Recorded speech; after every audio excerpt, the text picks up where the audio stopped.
آگے، اس کے بغیر بات آگے نہیں بڑھے گی ہماری۔ رمضان شروع ہوا پورے عالم اسلام میں، رحمتوں کا مہینہ، مغفرت کا مہینہ۔ وہ بیان کرتے ہیں نا علماء بیٹھ کر سب جگہ بیٹھ کے، پہلے 10 دن رحمت کے ہیں، دوسرے مغفرت کے ہیں، تیسرے 10 دن نجات کے ہیں۔ لیکن بڑے افسوس کے ساتھ یہ بتائی کہ حالات کیا ہیں ہمارے، اچھے ہیں یا برے ہیں؟ میں جس شہر سے آ رہا ہوں اپنی مصیبت کیا بیان کروں، پورے شہر کی مصیبت بیان کروں کہ 3 دن سے تو میرے گھر میں بجلی نہیں، آج 4 دن بعد آئی، اور جب بجلی نہیں، اپنا نہیں بیان کر، میں نے کیا کہا کہ میرے گھر سمیت 2.5 کروڑ انسان، پانی نہیں۔ اتنے بڑے شہر میں پانی اور بجلی نہ ہونے کی وجہ سے 1100 آدمیوں کا مر جانا کیا ہے؟ انصاف سے بتائیے، رحمت ہے؟ نہیں ہے نا۔ معبود کہاں ہے تیری رحمت؟ کہاں ہے تیری مغفرت؟ کہاں ہے تیری نجات؟ پہلے وہ بھوک سے مر رہے تھے مٹھی میں، اب گرمی سے لوگ مر رہے ہیں۔ جیسے مچھلی مرتی ہے نا، جب اس کو ساحل پر ڈال دیا، آپ نے دیکھا نا ایسے اس کے منہ ہل رہا ہوتا ہے اور دم نکل رہا ہوتا ہے، بالکل جاں بلب لوگ ایسے دیکھے ہیں ٹی وی پہ جو دکھائے گئے نا، بڈھے ضعیف لوگ زیادہ مرے ہیں گرمی میں، کیونکہ ان کے بچے پانی بھی نہیں، پانی تو ان کے منہ پہ چھڑکے کیا کریں، کہاں لے جائیں؟ ٹین کی چھتوں میں رہنے والے لوگ کہاں لے جائیں؟ میرے ایک دوست نے چند روز پہلے، رمضان سے 2 دن پہلے مجھ سے کہا کہ کیا آپ سمجھتے ہیں واقعی پاکستان میں کوئی غریب ہے؟ کیونکہ وہ بہت اچھی جگہ رہتے تھے، وہ سمجھ رہے تھے کہ یہاں کوئی غریب نہیں رہتا۔ تو میں نے حیرت سے ان کو کہا، میں نے کہا آپ نے بھی غربت دیکھی نہیں، نہ غریب دیکھیں۔ ابھی 3 دن پہلے ان کا فون آیا کہ نہیں آپ نے جو آغا صاحب کہا تھا میں نے دیکھ لیا۔ میں نے کہا آپ اصل میں ایسے علاقوں میں رہتے ہیں، آپ کا آنا جانا سب ایسی، تو آپ سمجھتے ہیں کوئی غریب نہیں۔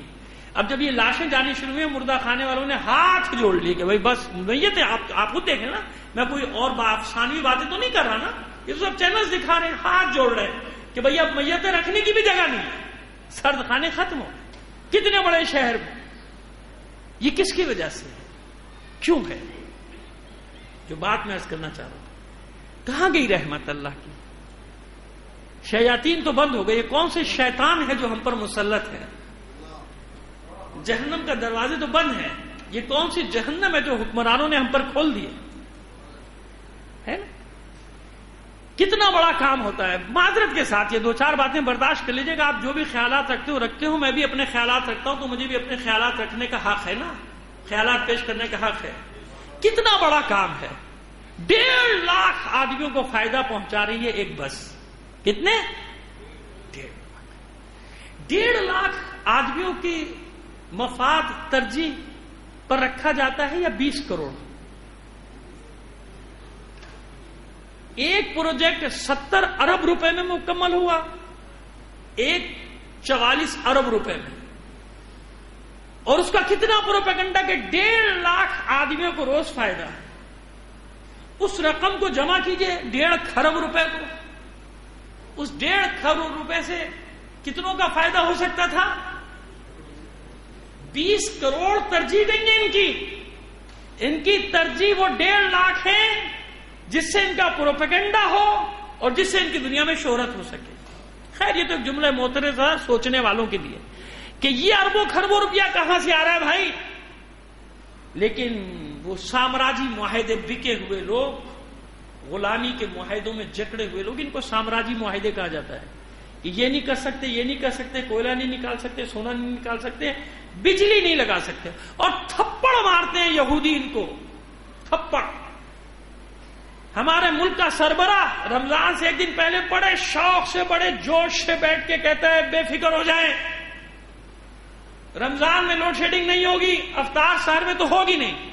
فوراً وہ سامراجی معاہدہ کرنے والی بجلی کی کمپنیوں نے ایک تھپڑ مارا، انہیں تو رمضان میں بجلی دیں گے نہیں، جاؤ جو کرنا کر لو، کر لینا ان کا ریٹ ہے، ان کی ریٹ ہے تو پکڑیں، کیونکہ رشوتیں لے لے کے بیچا گیا ہے، سب کچھ بک چکا ہے ملک۔ رحمت کہاں سے ہے اللہ کی؟ یہ چور ڈاکو لٹیرے اور نکے الیکٹرک اور دوسری ہیسکو پیسکو میسکو میکسکو پتہ نہیں کیا کیا ہے، ان کی ہمت ہے کہ حکومت کی بات نہ مانے، ان کے ہاتھ بنی ہے، سامنے مہرے بیٹھے ہیں، سب یہودیوں کے ہاتھوں بیچ چکے، وہ تھپڑ مارتے ہیں ان کے منہ پہ، جاؤ نہیں دیتے بجلی، جو کرنا ہے کر لو، آگ لگاؤ گے اپنے شہروں کو جلاؤ، بلڈنگیں جلاؤ گے جاؤ اپنی بلڈنگوں کو جلاؤ۔ سمجھ میں آ رہی ہے ہماری بات؟ رحمت کہاں سے؟ اللہ کی رحمت میں کمی تھوڑی، یہ وہ مصیبتیں، یہ وہ مصائب جو ہم نے اپنے ہاتھوں سے اپنے سروں پر بٹھائے ہیں، زندہ باد مردہ باد کر کے، بڑے خوش ہوتے ہیں۔ تو بعض مصیبتیں لوگ خود لیتے ہیں بھائی، یہ مصیبتیں تم نہیں لے، انتظار کرتے ہو سب کہ کوئی دوسرا کھڑا ہو انقلاب لے آئے، اور جب دوسرا کوئی کھڑا بھی ہو جائے تو ٹی وی پہ بیٹھتے دیکھتے رہیں گے، جب آئے گا جب چلے جائیں گے، اچھا اب وہ لوگ کم ہو گیا، اچھا چلے وہ ختم ہو گیا قصہ۔ اس ایسی